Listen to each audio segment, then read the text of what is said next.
भराड़ीसैंण गैरसैंण में आज से शुरू हुए विधानसभा के मानसून सत्र की कार्रवाई विपक्षी हंगामे से बाधित रही। सदन की शुरुआत होते ही कांग्रेस विधायक प्रीतम सिंह ने नियम 310 के तहत प्रदेश की कानून व्यवस्था पर सवाल उठाते हुए कहा कि राज्य में कानून व्यवस्था पूरी तरह ध्वस्त हो चुकी है।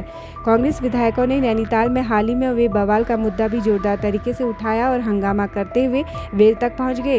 लगातार शोर शराबे के चलते सदन की कार्रवाई कुछ समय के लिए स्थगित करनी पड़ी। इस दौरान नेता प्रतिपक्ष यशपाल आर्य ने नैनीताल की घटना का जिक्र करते हुए सरकार पर जोरदार हमला बोला और कहा कि सरकार प्रदेश में कानून व्यवस्था के साथ खिलवाड़ कर रही है। वहीं संसदीय कार्य मंत्री सौरभ बहुगुणा ने विपक्ष पर केवल हंगामा करने का आरोप लगाते हुए कहा कि उन्हें अपनी जिम्मेदारी समझते हुए गंभीर विषयों पर रचनात्मक बहस करनी चाहिए। माननीय मुख्य न्यायाधीश ने की है जो साबित करता है कि उस जो इन्होंने कृत्य किया है उस पर माननीय उच्च न्यायालय ने मोहर लगाई है। हम इस मामले को 310 के अंतर्गत आज सदन में उठाएंगे और यही नहीं, हम सड़कों पर लगातार इनके जो कुकृत्य है, जिनको जिस तरह की इनकी अराजकता पैदा की है, जिससे जो तानाशाही का रवैया अपनाया है, उसको जनता के सामने, जनता की अदालत में ले जाना चाहिए।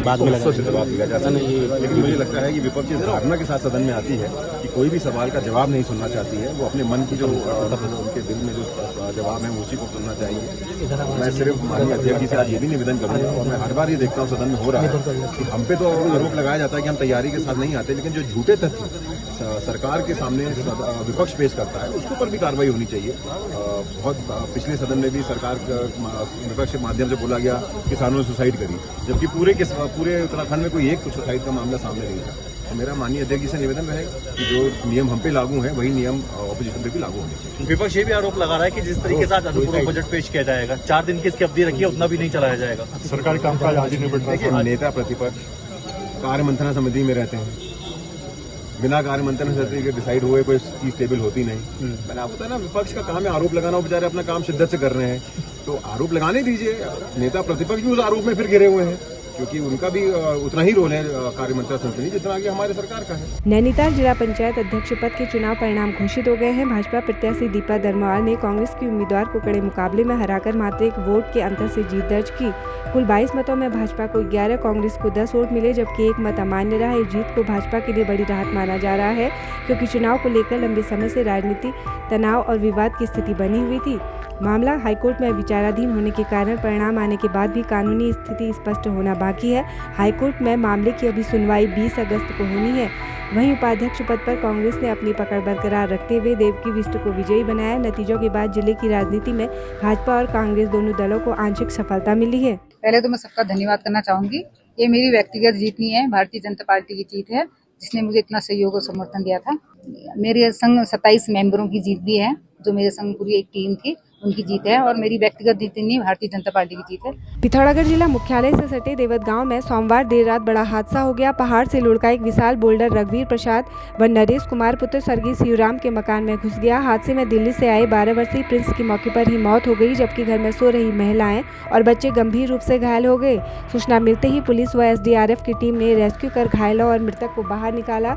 घटना से पूरे क्षेत्र में शोक की लहर है। ग्रामीणों ने बताया कि इस क्षेत्र में पहले भी ऐसे हादसे हो चुके हैं, जिससे गाँव खतरे की जद में है। उन्होंने प्रशासन से पीड़ित परिवार को मुआवजा देने व भविष्य में ऐसी घटनाओं की रोकथाम के लिए ठोस कदम उठाने की मांग की है। पिथौरागढ़ में प्रधानमंत्री टीबी मुक्त भारत अभियान के तहत स्वास्थ्य विभाग लगातार जन जागरूकता और जांच अभियान चला रहा है। सूचना एवं लोक संपर्क विभाग में पंजीकृत भावराग ताल और फूलदेई नाट्य दल गांव-गांव नुक्कड़ नाटक कर लोगों को टीबी से बचाव व उपचार की जानकारी दे रहे हैं। अभियान के अंतर्गत असुरक्षित जनसंख्या, 60 वर्ष से अधिक के बुजुर्ग, डायबिटीज रोगी, कुपोषित, धूम्रपान, शराब सेवन करने वाले व गंभीर रोगियों की पहचान कर निश्चय पोर्टल पर पंजीकरण किया जा रहा है।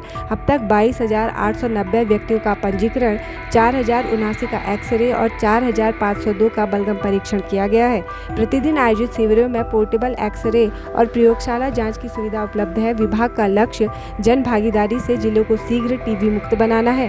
पिथौरागढ़ के हिमालय पब्लिक स्कूल में समाजसेवी विक्की मेहता ने मोबाइल नहीं पुस्तक दें अभियान के तहत निःशुल्क बाल साहित्य की पुस्तकें वितरित की। अभियान के संयोजक ललित सौर्य द्वारा लिखित परियों का संदेश, गुलदार दगड़ या स्वच्छता ही सेवा, जल की पुकार सहित कई पुस्तकों की प्रतियां बच्चों को दी गई। इस अवसर पर विद्यालय प्रबंधक हीरा सिंह खाती को शॉल उड़ाकर सम्मानित किया गया। शौर्य ने बताया कि अब तक 60,000 से अधिक पुस्तकें निःशुल्क वितरित की जा चुकी हैं। विक्की मेहता ने कहा कि यह अभियान केवल पुस्तकें बांटने का नहीं बल्कि भावी पीढ़ी का भविष्य सुरक्षित करने का प्रयास है। कार्यक्रम में प्रधानाचार्य कंचन जोशी समेत शिक्षक, सैकड़ों छात्र व समाजसेवी उपस्थित रहे। जिला मुख्यालय के राजकीय कन्या जूनियर हाई स्कूल मंडप में निःशुल्क ड्रेस वितरण कार्यक्रम का आयोजन किया गया। कार्यक्रम में मुख्य अतिथि नगर निगम पार्षद करण सिंह ने छात्र छात्राओं को ड्रेस का वितरण किया। इस दौरान उन्होंने छात्र छात्राओं को संबोधित करते हुए अपने स्तर से विद्यालय की आवश्यकताओं को पूरा करने में सहयोग करने की बात कही। विद्यालय के प्रबंधक भुवन चंद्र पांडे के नेतृत्व में छात्र छात्राओं द्वारा स्वागत गीत और वंदना प्रस्तुत की गई। कार्यक्रम का संचालन वरिष्ठ शिक्षक रमेश चंद्र जोशी द्वारा किया गया। कार्यक्रम में छात्र छात्राओं के साथ ही अभिभावक भी मौजूद रहे। मुख्य चिकित्सा अधिकारी डॉक्टर SS नबियाल के निर्देशन में स्वास्थ्य विभाग ने नगर निगम पिथौरागढ़ के पूर्वी व पश्चिमी सिनेमा लाइन वार्ड में NCD और TB मुक्त भारत कार्यक्रम के तहत स्वास्थ्य स्क्रीनिंग कैंप आयोजित किया। कैंप का शुभारंभ पार्षद रेणुका मेहरा और अंशु नागी ने किया। कैंप में BP, शुगर, हाइपरटेंशन की जांच, औषधि वितरण, TB स्क्रीनिंग और एक्सरे की सुविधा दी गई। कार्यक्रम में पर्वतीय अरण्य सेवा एवं विकास संस्थान TI प्रोजेक्ट का विशेष सहयोग रहा। नोडल अधिकारी डॉक्टर ललित भट्ट ने बताया कि आगामी दिनों में अन्य वार्डों में भी ऐसे कैंप आयोजित किए जाएंगे। उन्होंने लोगों से अधिक संख्या में भाग लेकर स्वास्थ्य लाभ लेने की अपील की। कैंप में कार्यक्रम कार्मिक उपस्थित रहे। पिथौरागढ़ जिला मुख्यालय के जाजरदेवल स्थित खूनी गांव का नाम अब बदलकर देवी ग्राम कर दिया गया है। लंबे समय से ग्रामवासी इस बदलाव की मांग कर रहे थे, जो आखिरकार उत्तराखंड सरकार द्वारा अधिसूचना जारी करने के बाद पूरी हो गई। नाम परिवर्तन की सफलता पर पूरे गांव में हर्ष का माहौल है। गांव की नवनियुक्त ग्राम प्रधान इंदिरा जोशी ने समस्त ग्रामवासियों की तरफ से गाँव का नाम बदलने के लिए केंद्र और राज्य सरकार के साथ ही शासन प्रशासन का आभार व्यक्त किया है। इस गाँव का नाम खूनी गाँव पड़ने के पीछे कई कहानियाँ छुपी हैं। गाँव के बुजुर्ग जगदीश जोशी बताते हैं कि आज़ादी की लड़ाई के दौरान गांव वालों का अंग्रेजों के साथ संघर्ष हुआ। इस संघर्ष में खून खराबा हुआ और कई अंग्रेज सैनिक मारे गए। तब से अंग्रेजों द्वारा इस गांव को खूनी गांव के नाम से पुकारा जाने लगा। हालांकि इस बात के प्रमाण मौजूद नहीं है। बुजुर्ग जगदीश जोशी ने बताया कि गांव के ललित मोहन जोशी के निरंतर प्रयासों से इस कार्य में सफलता मिली। वहीं गाँव के युवा मोहित जोशी ने बताया कि कई जगह गाँव का नाम लेने में उन्हें शर्मिंदगी महसूस होती थी, लेकिन गाँव की आराध्य देवी के नाम पर यहाँ का नाम रखने से उन्हें अब गर्व महसूस हो रहा है। खूनी नाम बदलने के लिए गांव वालों को दशकों तक संघर्ष करना पड़ा, जिसके बाद अब यह राज्य बनने के बाद उत्तराखंड का पहला ऐसा गांव बन गया है जिसका नाम परिवर्तन हुआ है। क्षेत्रीय सांसद और केंद्रीय परिवहन राज्य मंत्री अजय टम्टा ने बताया कि राज्य सरकार द्वारा भेजी गई नाम परिवर्तन की प्रस्ताव फाइल केंद्र के 6 मंत्रालयों तक गई और वहां से पास होकर अंत में नोटिफिकेशन जारी हुआ। उन्होंने बताया कि क्षेत्रीय लोगों की जन भावनाओं को देखते हुए केंद्र और राज्य सरकार द्वारा इस पर पहल की गई। उन्होंने क्षेत्रवासियों को नाम परिवर्तन की बधाई दी। आजादी के टाइम पर जो है यहाँ वालों ने बहुत संघर्ष किया, खून खराबा भी हुआ।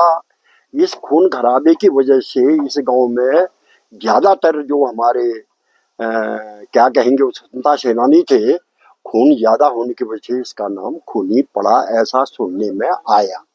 अब ये क्या चीज है, वास्तविकता क्या है, ये कहीं पर प्रूफ नहीं है। और ये चीजें हैं जब हम क्लास 8 में, आज मेरी उम्र 76 साल है, जब हम 8 में पढ़ते थे तब से संघर्ष चल रहा है। मुझे यह बताते हुए बड़ा हर्ष हो रहा है कि मेरे संसदीय क्षेत्र पिथौरागढ़ जनपद के दिल ब्लॉक में एक गांव जिसका नाम खूनी, अंग्रेजों ने एक मर्डर दिया था, और मेरे क्षेत्र भ्रमण के दौरान उस गांव के सीमांत जनों ने इसका नाम परिवर्तित कर देवी ग्राम करने की मांग की और प्रक्रिया शुरू हो गई। थोड़ी जटिल थी, जन भावना का सम्मान हुआ। राज्य सरकार द्वारा केंद्र सरकार को प्रस्ताव आया। लगभग 6 मंत्रालयों में दस्तावेज परिवर्तन किए गए। अब खूनी गांव का देवी ग्राम सभी दस्तावेजों में दर्ज करने की आधिकारिक गजट जारी हो गया है। मेरी देवी ग्राम के निवासियों को हार्दिक बधाई है।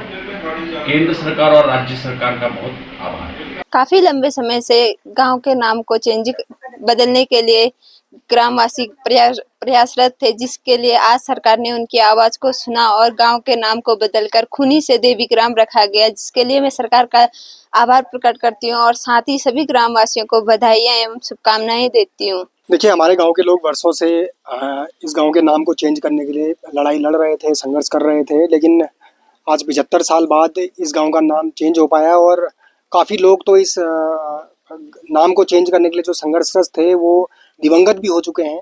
और अभी जब इस गांव का नाम चेंज किया गया है तो पूरे गांव में खुशी का माहौल है, क्योंकि काफ़ी लोग चाहते थे कि इस गांव का नाम चेंज हो, क्योंकि खूनी एक ऐसा वर्ड था जिससे काफ़ी बार जो है हम यहाँ के ग्रामीणों को जो है शर्मिंदा होना पड़ता था। लेकिन अब इसका नाम देवी ग्राम है, क्योंकि ये भगवती माँ भगवती की भूमि है और यहाँ का नाम देवी ग्राम पे होना हमारे लिए गर्व की बात है।